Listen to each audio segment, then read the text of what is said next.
ఓం శాంతి. 14/2/2026 విశేషంగా శివ జయంతి నిమిత్తమైన మురళి మధుబన్ నుంచి వచ్చిండేది.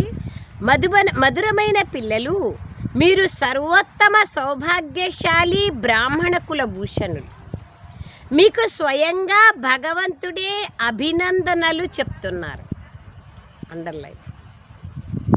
సర్వోత్తమ సౌభాగ్యశాలి బ్రాహ్మణ కుల భూషణులు, మీకు స్వయంగా భగవంతుడే అభినందనలు చెప్తున్నారు.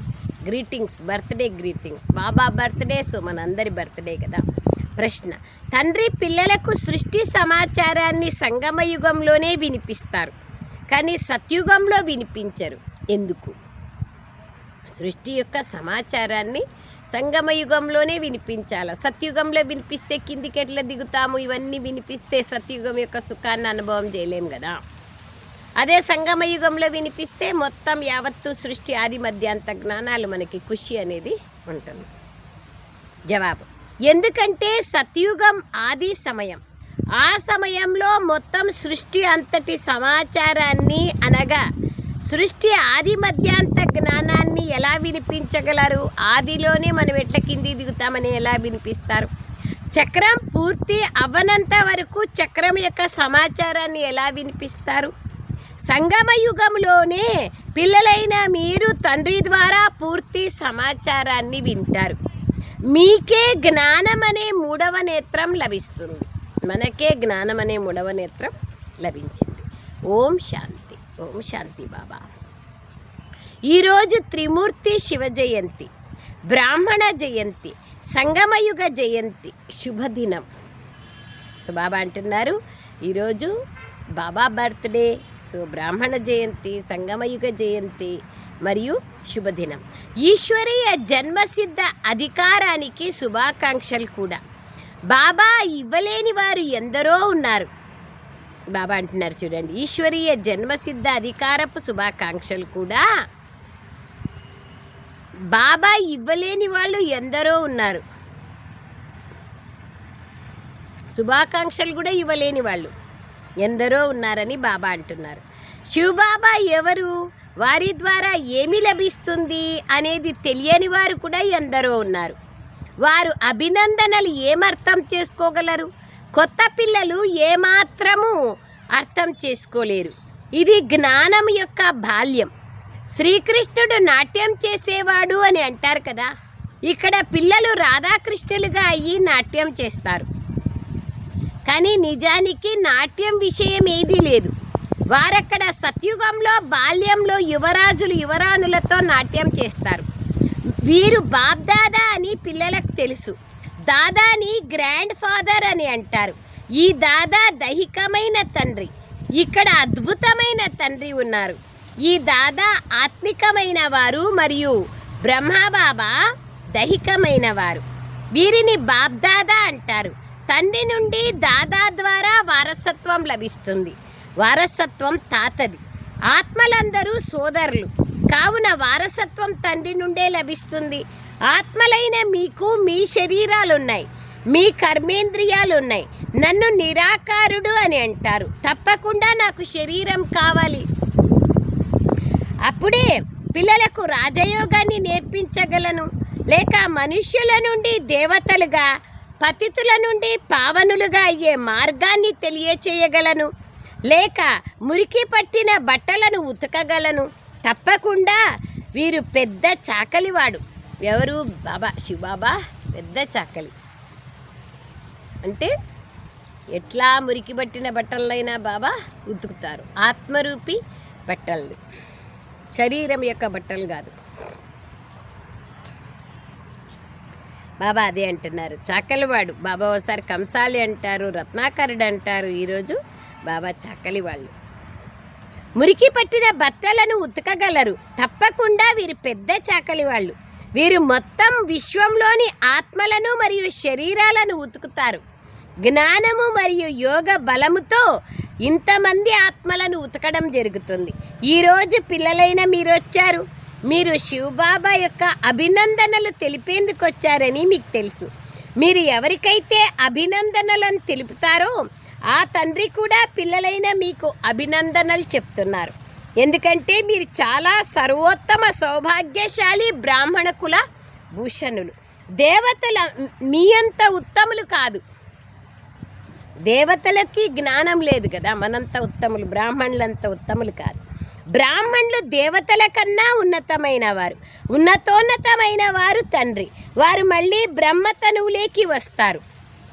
వారి పిల్లలైన మీరు చాలా ఉన్నతోన్నతులైన బ్రాహ్మణులుగా అవుతారు. బ్రాహ్మణులకు చిహ్నం పిలక, గుర్తు.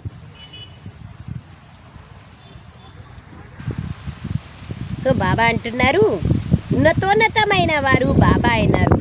అందరి ఆత్మలను ఉతకడం జరుగుతుంది.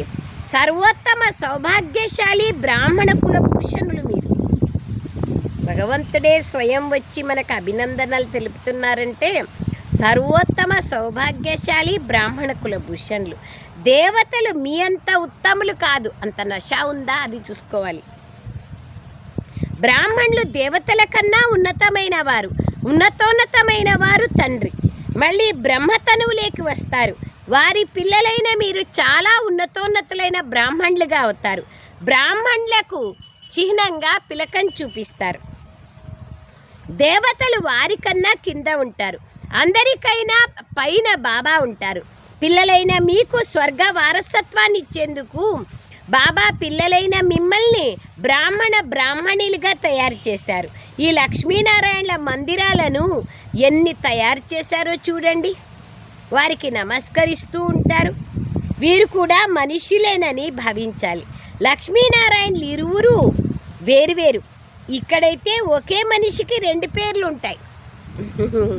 లక్ష్మీనారాయణ అని పేరు ఉంటుంది కదా, రామచంద్రుడు లక్ష్మీనారాయణుడు అని పేరు ఉంటుంది. ఒకరికి లక్ష్మీనారాయణ అన్న పేరుంటుంది, అనగా తనను విష్ణు చతుర్భుజంగా పిలుచుకుంటారు.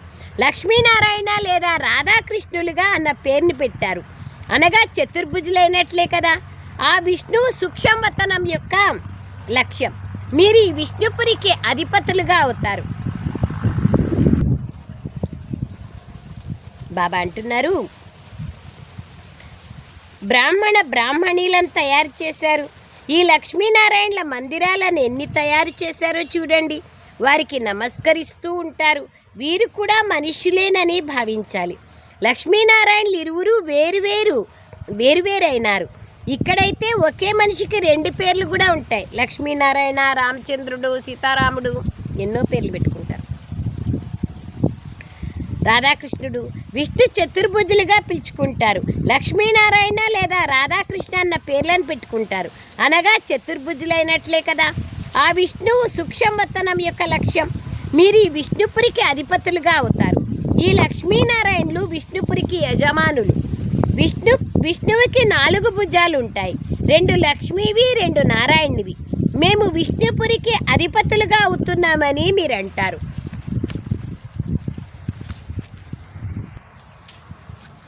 బాబా అంటున్నారు, అచ్చా తండ్రి మహిమ పాటను వినిపించండి. మొత్తం ప్రపంచంలో ప్రారంభం నుండి ఇప్పటి వరకు ఆ ఒక్కరికి తప్ప ఇంకెవరికి అంత మహిమ లేదు. నంబర్ వారుగా అయితే ఉండనే ఉన్నారు. అందరికన్నా ఎక్కువ సర్వోత్తమ మహిమ ఉన్నతోన్నతుడైన పరంపిత పరమాత్మది. మీరు వారికి పిల్లలు. మేము ఈశ్వరీయ సంతానమని మీరు అంటారు. ఈశ్వరుడు స్వర్గాన్ని రచిస్తారు అని మీరు చెప్తారు. మళ్ళీ మీరు నరకంలో ఎందుకు వచ్చారు? ఈశ్వరుని జన్మ ఇక్కడ జరుగుతుంది. మేము క్రీస్తుకు చెందిన వారము అని క్రైస్తవులు అంటారు. మేము పరంపిత పరమాత్మకు డైరెక్ట్ పిల్లలమని ఈ భారతవాసులు మర్చిపోయారు. పిల్లలను తమవారిగా చేసుకొని మళ్ళీ రాజ్యభాగ్యాన్ని ఇచ్చేందుకు బాబా వచ్చారు. ఈరోజు చాలా బాగా అర్థం చేయిస్తున్నారు. ఎందుకంటే కొత్తవారు కూడా ఎందరో ఉన్నారని వారు అర్థం చేసుకోవడం కష్టమవుతుంది. అయినా వారు స్వర్గవాసీలుగా అవుతారు. కానీ స్వర్గంలో సూర్యవంశీలైన రాజారాణి ఉంటారు, దాసదాసీలు ఉంటారు, అలాగే ప్రజలు కూడా ఉంటారు. వారిలోనూ పేద ప్రజలు, షావుకార్ల ప్రజలు ఉంటారు. వారికి కూడా దాసదాసీలు ఉంటారు. మొత్తం రాజధాని అంతా ఇక్కడే స్థాపన జరుగుతోంది. ఇది ఇంకెవ్వరికీ తెలియదు. అందరి ఆత్మ తమోప్రధానంగా ఉంది. జ్ఞానం అనే 3వ నేత్రం ఎవ్వరికీ లేదు. ఇప్పుడు బాబా మహిమను విన్నారు. వారందరికీ తండ్రి. భగవంతుణ్ణి తండ్రి అని అంటారు, అనగా వారు బేహద్దు సుఖాన్నిచ్చే తండ్రి. ఇది భారతదేశం. ఇందులో అపారమైన సుఖం ఉండేది. లక్ష్మీనారాయణల రాజ్యం ఉండేది. ఈ లక్ష్మీనారాయణలు బాల్యంలో రాధాకృష్ణులు, మళ్ళీ స్వయంవరం తర్వాత లక్ష్మీనారాయణలన్న పేరు పెడతారు. ఈ భారతదేశంలో 5000 సంవత్సరాల క్రితం దేవతల రాజ్యం ఉండేది. అప్పుడు లక్ష్మీనారాయణల రాజ్యం తప్ప ఇంకెవరి రాజ్యము ఉండేది కాదు, ఇంకే ఖండము ఉండదు. కావున ఇప్పుడు భారతవాసులకు కూడా లక్ష్మీనారాయణలు తమ ముందు జన్మలో ఏ కర్మలను చేశారనేది తెలియాలి. బిర్లా ఏ కర్మలు చేసిన కారణంగా ఇంత ధనవంతులుగా అయ్యాడు? తప్పకుండా తాను ముందు జన్మలో ఎన్నో దాన పుణ్యాలు చేసి ఉంటారు. కొందరి వద్ద ఎంతో ధనం ఉంది, కొందరికి తినేందుకు కూడా ఏమీ లభించదు. రకరకాలు కదా, కర్మల యొక్క అనుసారంగా జన్మ అనేది జరుగుతుంది. ఎందుకంటే వారు కర్మలే అటువంటివి చేశారు. అది కర్మల ఆధారంగా జన్మ. కర్మలనైతే ఒప్పుకుంటారు కదా. కర్మ అకర్మ వికర్మల గుహ్యగతిని గీతా భగవంతుడు వినిపించారు. వారి మహిమను కూడా చేస్తారు. శివ భగవంతుడు ఒక్కరే. మనుష్యులను భగవంతుడని అనడానికి వీల్లేదు. ఇప్పుడు తండ్రి ఎక్కడికి వచ్చారు? ముందు మహాభారత యుద్ధం మీ ముందు నిల్చొని ఉంది. కావున మధురాతి మధురమైన తండ్రి అర్థం చేయిస్తున్నారు. వీరిని దుఃఖంలో ఉన్నప్పుడు అందరూ స్మృతి చేస్తారు, దుఃఖంలో ఉన్నప్పుడు అందరూ తలుచుకుంటారు. శివబాబాని దుఃఖంలో అందరూ తలుచుకుంటారు, సుఖంలో ఎవ్వరూ తలుచుకోరు. స్వర్గంలో స్వర్గంలో దుఃఖం ఉండేది కాదు. అక్కడ తండ్రి ద్వారా లభించిన వారసత్వం ఉండేది. 5000 సంవత్సరాల క్రితం శివబాబా వచ్చినప్పుడు భారతదేశాన్ని స్వర్గంగా తయారు చేశారు.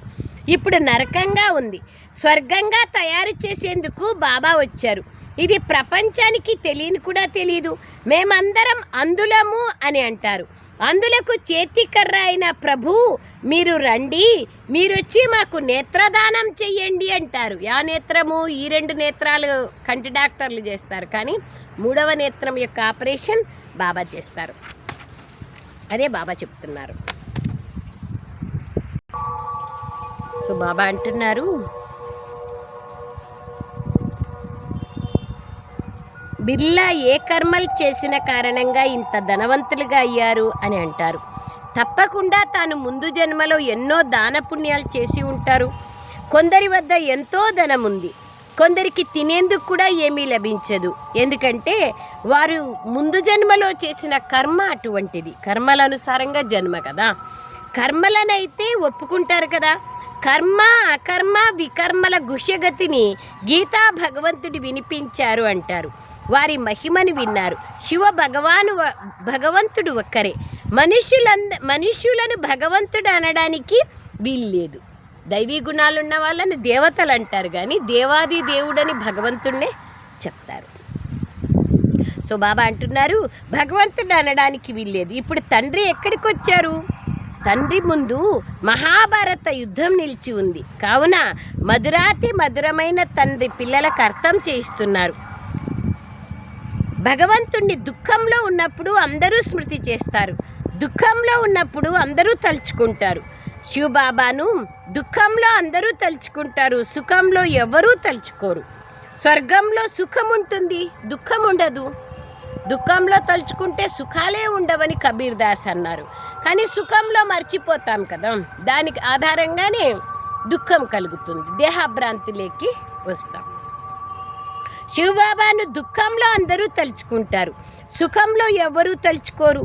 సుఖంలోనే తలుచుకుంటే దుఃఖమే లభించదు అంటారు. స్వర్గంలో దుఃఖం ఉండదు.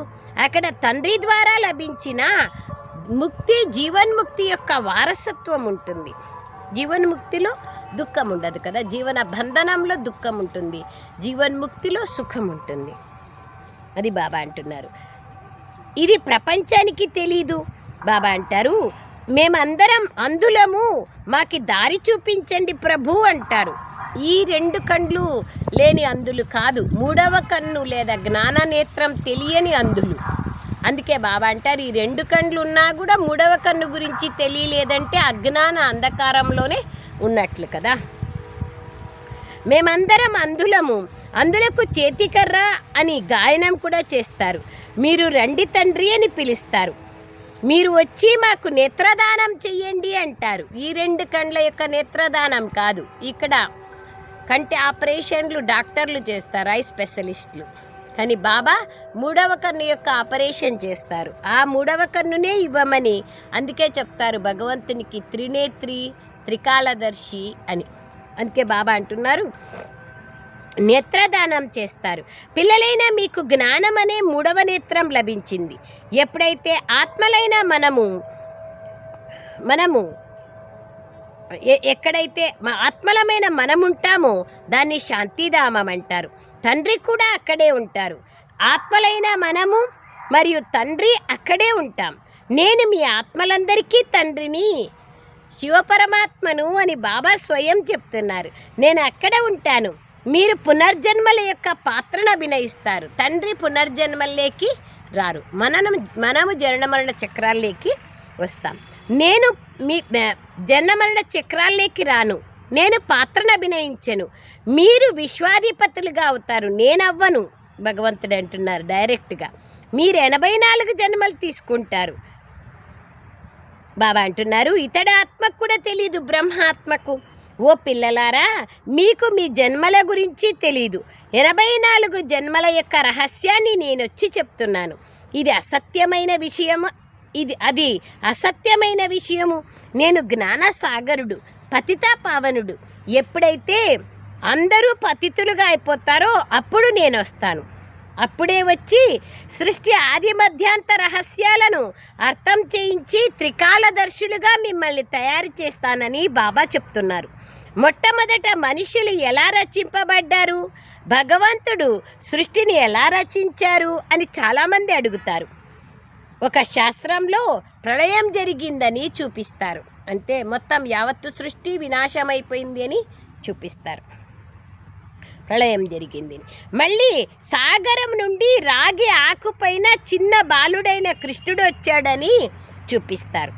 అటువంటి బాబా అంటారు రాగి ఆకుపైన రావడం అంటే ఆకుకి కనీసం 1 కేజీ అన్న బరువు ఉంటాడు కదా కృష్ణుడు. రాగి ఆకు మీద వచ్చినాడంటే మునిగిపోతుంది కదా ఆకు.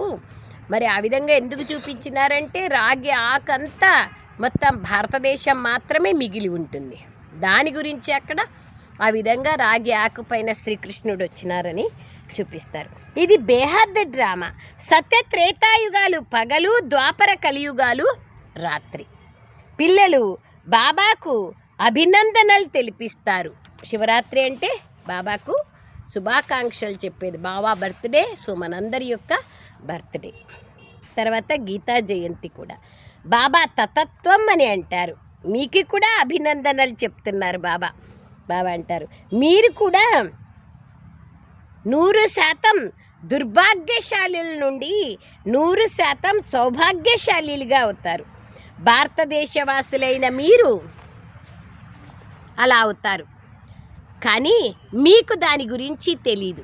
మనమే ఆ విధంగా పదమాపదం భాగ్యశాలిగా సౌభాగ్యశాలిగా అవుతామని మనకు తెలీదు. అంటే మర్చిపోయి వచ్చినాం కదా, ఎరుక మరుపుల ఆటలో అన్నీ మర్చిపోయినాం. తండ్రియే వచ్చి అన్నీ తెలియచేస్తున్నారు. మీకు మీ ఆత్మల గురించి తెలీదు. మీరు 84 జన్మలు తీసుకున్నారు. నేనే వచ్చి మీకు అన్ని విషయాలు తెలియచేస్తాను. బాబా వచ్చి చెప్తే తప్ప మనకి ఏ విషయాలు తెలియదు.